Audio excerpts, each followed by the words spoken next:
Vemulawada rural నూకలమరిలో పెను విషాదం చోటు చేసుకుంది. ట్రాక్టర్ తో పొలం దున్నుతున్న క్రమంలో అది అదుపు తప్పి డ్రైవర్ తో సహా వ్యవసాయ బావిలో పడడంతో గ్రామానికి చెందిన ఖైరీ శేఖర్ అనే యువకుడు మృతి చెందాడు. నూకలమరి గ్రామానికి చెందిన ఖైరీ శేఖర్ తన ట్రాక్టర్ తో వ్యవసాయ పనులు చేస్తూ జీవనం సాగిస్తూ ఉండేవాడు. ఆదివారం ఖైరీ భూమయ్యకు చెందిన పొలం దున్నడానికి వెళ్లాడు. పొలం దున్నుతున్న క్రమంలో ట్రాక్టర్ అదుపు తప్పి వ్యవసాయ బావిలో పడింది. ట్రాక్టర్ తో సహా ట్రాక్టర్ నడుపుతున్న శేఖర్ నీటిలో మునిగి మృతి చెందాడు. స్థానికుల సమాచారం మేరకు పోలీసులు అగ్నిమాపక సిబ్బంది సంఘటనా స్థలానికి చేరుకుని రెస్క్యూ ఆపరేషన్ చేపట్టారు. క్రేన్ సహాయంతో సోమవారం బావిలో నుంచి మృతదేహాన్ని బయటకు తీశారు. మృతుడికి తండ్రి చంద్రయ్య, భార్య మోనిక, 2 కుమారులు ఉన్నారు. యువకుడి మృతితో గ్రామంలో విషాద ఛాయలు అలుముకున్నాయి.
రోజున నూకలమరి గ్రామంలో మా తమ్ముడైనటువంటి ఖైరీ శేఖర్ పొలం బావిలో పనుల నిమిత్తంగా ట్రాక్టర్ నడుపుతూ బావిలో పడిపోవడం జరిగింది.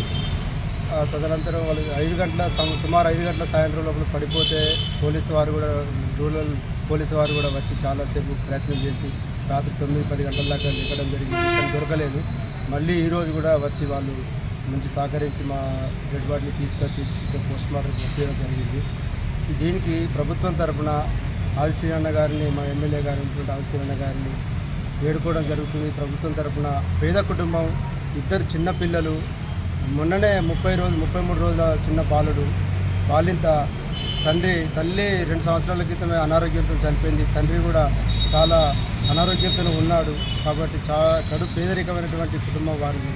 కాబట్టి దయచేసి అందరిపై మా తమ్ముడైనటువంటి శేఖర్కు, వారి కుటుంబానికి న్యాయం చేసి ప్రభుత్వం తరఫున న్యాయం చేయాలని కోరుతూ మేము అందరినీ ప్రభుత్వం తరఫున ఎమ్మెల్యే గారిని కోరడం జరిగింది.